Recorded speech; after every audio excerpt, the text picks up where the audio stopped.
Salut Pissarme, bonjour les rôlistes, je suis Sébastien, et aujourd'hui, jour 5 de RPG Day, puisqu'on est le 5 août, et la question d'aujourd'hui est la suivante. Le plus vieux jeu auquel tu as joué? Eh ben c'est simple, j'ai dû faire une recherche un peu pour savoir, pour être sûr, parce que j'hésitais entre deux jeux. Et en fait, il n'y a pas à discuter, puisque j'hésitais entre Tunnels and Trolls, je crois, où j'ai joué dans sa version 5, et AD&D 2. La différence, à peu près 10 ans. AD&D 2 est sorti en 89, Tunnels and Trolls V5 est sorti en 79. Tunnels and Trolls, c'est vraiment un jeu old school, ça se sent dans la manière de jeu, et ce que j'ai vraiment adoré dans ce jeu, outre le fait que la chance entre en jeu quand on jette les dés, et que si on fait un personnage très chanceux, on va jeter constamment beaucoup de dés, et que le système est basé sur des D6, et c'est très rigolo de balancer des brouettes de dés. Moi, j'ai trouvé ça très marrant. Ce que j'ai adoré, c'est le système de magie, puisqu'en fait, les noms des sorts sont juste géniaux. Puisque, par exemple, le sort de soin de premier rang, on va dire, c'est pour baby. Pauvre bébé. Pareil, un sort de dégâts de premier rang, je crois que c'est Take That You Fiend. Prends ça, monstre. Juste génial. Ça permet vraiment de... On sent que c'est un jeu qui est vraiment... qui a des idées, une façon de faire un peu parodique, même si à l'époque... Bah oui, c'était parodique, mais de la fantasy plus que du jeu de rôle.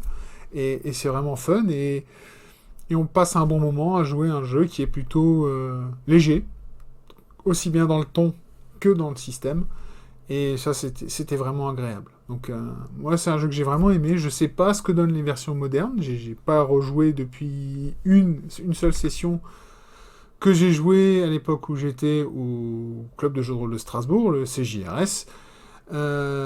Salut Patrice, qui était le MJ, si jamais tu me regardes, ce qui m'étonnerait beaucoup, mais bon, voilà. En tout cas, c'est un jeu que j'ai bien aimé à l'époque. J'avais passé un bon moment à y jouer. La création de perso était rapide aussi, donc c'était vraiment fun, c'était vraiment sympa. C'était un bon moment, et il faudrait peut-être que je revoie ce que donne le jeu maintenant. Si vous voulez un jeu un peu old school, avec un ton un peu léger, ça peut être intéressant à explorer. Voilà. Ceci clôt ma vidéo pour aujourd'hui, et avant de terminer, comme d'habitude, si ces vidéos ne peuvent que faire un truc, c'est vous encourager à commencer quelque chose. Commencez à faire un RPG Day, commencer le jeu de rôle, commencer un nouveau système, enfin découvrir un nouveau système, commencer une nouvelle table, jouer d'une autre manière, essayer de voir un peu, de sortir de ses habitudes. Ça permet des fois de voir des choses un peu différentes, et à défaut d'apprécier, on en saura un peu plus sur soi à chaque fois. Il y a des méthodes de jeu, il y a des façons de faire qui ne plaisent pas forcément. Moi, je sais par exemple que le jeu plutôt narrativiste, je devrais dire, me plaît pas. Ça veut pas dire que je vais empêcher les gens de jouer, hein. Loin de là. C'est juste pas mon truc. Voilà. Comme les jeux vidéo ou les films d'horreur, c'est pas trop mon truc non plus. Ça va pas empêcher les gens qui l'adorent de continuer à l'adorer. C'est ça qui est génial. Voilà.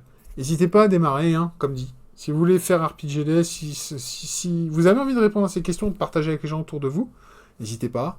Allumez une webcam, filmez-vous avec votre smartphone, lancez Audacity, enregistrez-vous en audio seulement, écrivez-le, balancez-le sur un Discord, balancez-le sur un forum, balancez-le sur un réseau social, et espérez que ça démarre des discussions, parce que c'est fait pour ça en fait, c'est rien d'autre. Donc voilà. Merci beaucoup pour votre attention. Et en attendant demain pour la question du 6 août, je vous dis à tous à bientôt. Bisbol.